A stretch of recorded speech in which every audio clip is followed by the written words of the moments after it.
Hello and welcome to the interview questions of my UX Immersion number 2. I am Viktor Kölbig, and the first question is: what questions do you need answered before you start designing an experience? So normally I would ask, who are the users? What are the needs and expectations of the users? What is the problem that should be solved by creating the product or service? What are the business goals of the product? What features do the users need to accomplish the goal? Which of those features are the most important ones? And finally, what is necessary to provide that content for the user? Question number 2.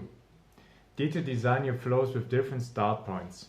So I did start with several different start points like the users would do in real life too while using an app.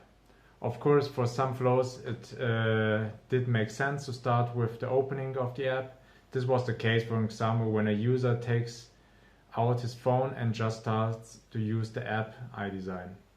But if he's on the other side in the middle of a different flow, often I did set the main screen as a starting point of interaction, because this will be the screen where users have access to most features. Question number 3.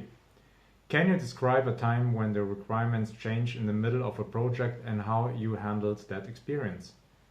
So, the requirements did not really change during the project, but they haven't been solid clear from the beginning. So part of the development itself was setting these requirements. That was happening, for example, during the analysis of my interviews.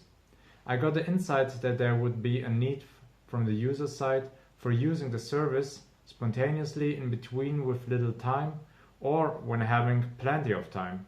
So there needs to be a way to assure that both needs are satisfied. And that will probably not be happening by rowing one short game after the other, but rather by creating a thrilling experience that motivates the user from beginning until the end. Question number 4.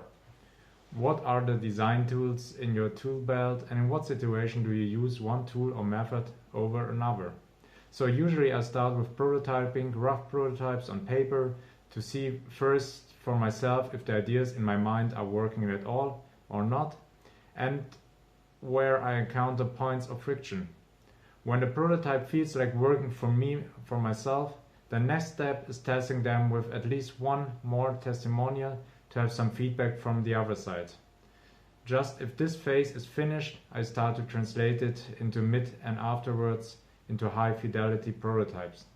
Right now I'm using Adobe XD as a software for that, because it serves me well and reaches a good results, but in future I will also get my hands on similar programs like Figma or Sketch. So these were my interview questions, and I hope to see you soon in the future. Bye!